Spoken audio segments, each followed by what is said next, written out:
Hey guys, welcome back to my channel. কেমন আছো? আশা করি তোমরা সবাই ভালো আছো, আমিও ভালো আছি।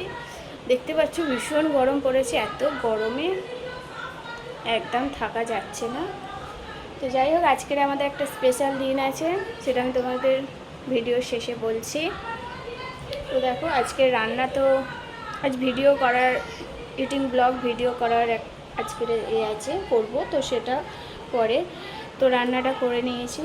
তো এখানে দেখো দেখো এখানে এঁচোড়ের তরকারিটা তো আমি করে নিয়েছি। এটা তো তোমাদের দেখাতে পারলাম না রান্নাটা। যাই হোক, এই এঁচোড়ের তরকারি আজকের ভিডিওটা হবে। এঁচোড়, ডিম কষা। এখানে কড়া বসিয়েছি, এখানে আমি করবো এখন ডিমের ঝাল। আসলে এই গরমে না মানে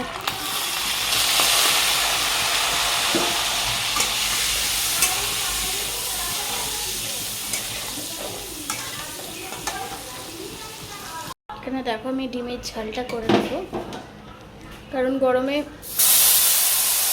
খেতেও কষ্ট, রান্না করতেও কষ্টই লাগে, কিন্তু কী করবো,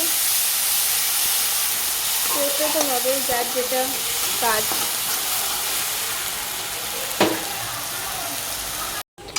তো এখানে আমি ডিম কষার মশলাটা তো বসিয়ে দিয়েছি, দেখো এখন কষা হবে। আর এখানে হচ্ছে তোমার ওই যে লাউয়ের ডাঁটার তরকারি করছি, হয়ে এসছে।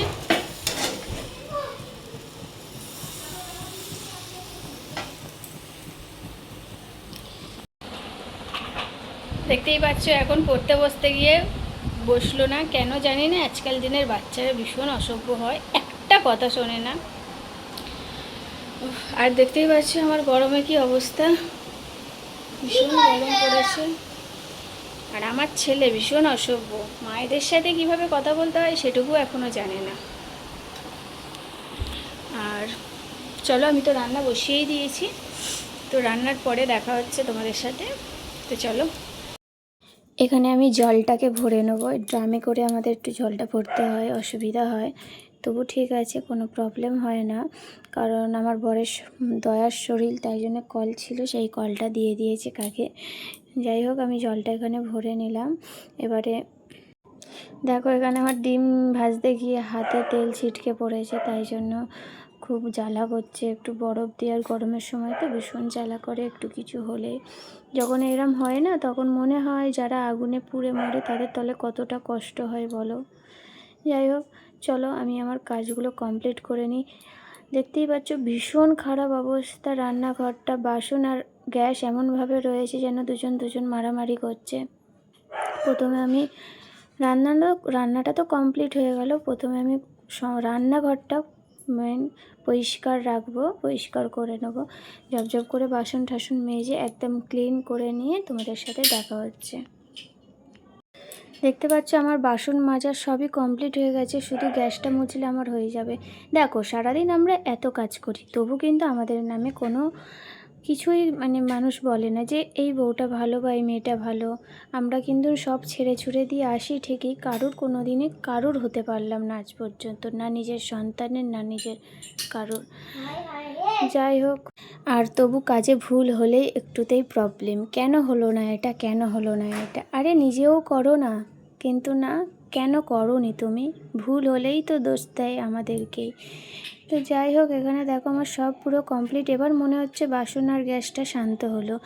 আর এদিকে আমি কালকের এটা প্যাক বানিয়েছিলাম, কিন্তু সেটা নষ্ট হয়ে গেছে, আবার আমাকে নতুন করে বানাতে হবে। আর এই প্যাকটা মুখে মাখলে ভীষণ কাজ হয়, বিশেষ না হয় তোমরা একদিন ইউজ করে বলবে আমাকে রেজাল্ট কেমন হয়। এদিকে আমি বেসন, টক দই আর সামান্য একটু হলুদ, রান্না করার হলুদ নিয়ে ভালো করে জল দিয়ে মাখিয়ে নেবো। হালকা জল দিতে হবে, নাহলে মাখা যাবে না। তো মাখিয়ে নিয়ে এটা প্রথমে পুরো মুখটায় অ্যাপ্লাই করে নেব, করে নিয়ে তারপরে গলায় ঠলায় একদম যেখানে যেখানে তোমার কালো স্পট পড়েছে তুমি একবার অ্যাপ্লাই করো, ভীষণ কার্যকর। আর এটা ভালো করে মুখে ঠুকে মেখে নিয়ে যতক্ষণ শুকাবে ততক্ষণ রেখে দেবে। একদম যখন শুকনো খটখটে হয়ে যাবে তখন হালকা জল নেবে, হালকা জল নিয়ে মুখে ভালো করে ঘষবে। ঘষে ঘষে তুমি নিজের রেজাল্ট দেখতে পাবে কত সুন্দর ময়লাটা উঠছে। তো আমি সেরম করেই করে আমার মুখে দেখেছো কোনো কালো স্পট নেই, কিন্তু চোখের নিচে কালো ছিল, কমে গেছে মাখতে মাখতে। তোমরা একবার এরা অ্যাপ্লাই করে দেখবে, দেখে আমাকে বলবে রেজাল্ট, তোমরা নিজেরাই দেখতে পাবে। তো ভালো করে আমি একদম মাখিয়ে নিলাম। দেখো গলার ঠলায় একদম ভালো করে, আমার ছেলেকেও মাখাই, কারণ ও তো বাচ্চা খেলে, তো ভীষণ গলাটা কালচিটে পড়ে গেছে, পুরো স্পট পড়ে গেছে। তো তার জন্য আমার ছেলেকেও মাখিয়ে দিই, আর আমার হাজব্যান্ডও মাখে। এটা ভীষণ কাজ করে, তো সবাই দেখে তাই মাখে। তুমিই বলো নাহলে হাজব্যান্ড ছেলে কেন মাখবে। তো যাই হোক সবাইকে মাখিয়ে দিই, আর আমিও মাখি। আমার ছেলেকে এখন মাখালাম, বর নেই ঘরে, বর থাকলে অবশ্যই মাখতো, ছেলে আছে তো ছেলেকে মাখিয়ে দিলাম, আর আমিও মেখে নিলাম। মেখে নিয়ে যতক্ষণ না শুকনো হয় ততক্ষণ রেখে দেবো। হ্যাঁ বন্ধুরা, আমি চান ফান করে চলে এলাম, দেখো। আর মুখটা দেখে নিশ্চয়ই বুঝতেই পারছো, ওটা মাখলে মুখটা দেখো, আগের মুখটা আর এখনের লুকটা দেখতেই পাচ্ছ।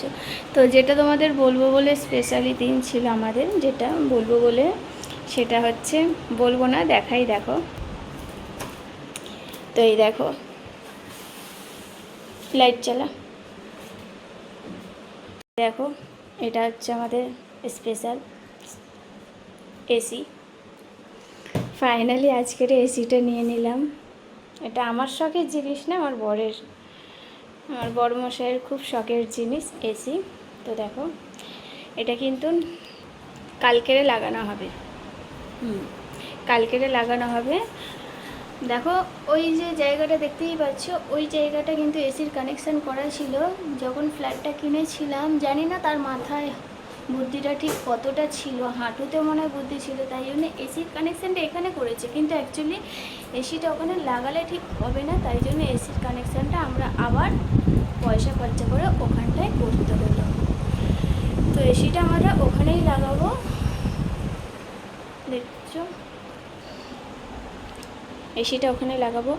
আর আমার ভিডিও করারও সময়টা হয়ে গেছে, দেখো আমি ভিডিও করব, কী কী রান্না করলাম দেখো, তোমাদের দেখায়।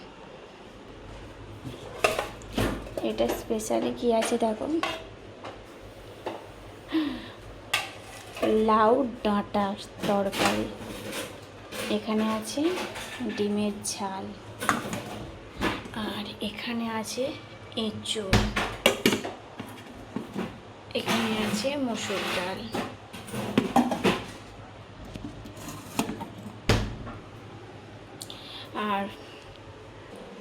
আর ফ্রিজে চাটনি আছে, ওটা হচ্ছে কালকের ছিল, ওটা হয়ে যাবে, একটু খাবো। এখন তো গরমকাল পড়েছে, আর আমের যেহেতু সিজন, তাই চাটনি কিন্তু ভাতের শেষে খেতেই হয়, এটা বেশ ভালো লাগে। তো যাই হোক আজকের ভিডিওটা এইটুকুই, আর অবশ্যই যদি ভিডিওটি ভালো লাগে তাহলে অবশ্যই আমার পাশে থেকো। তো চলো, টাটা।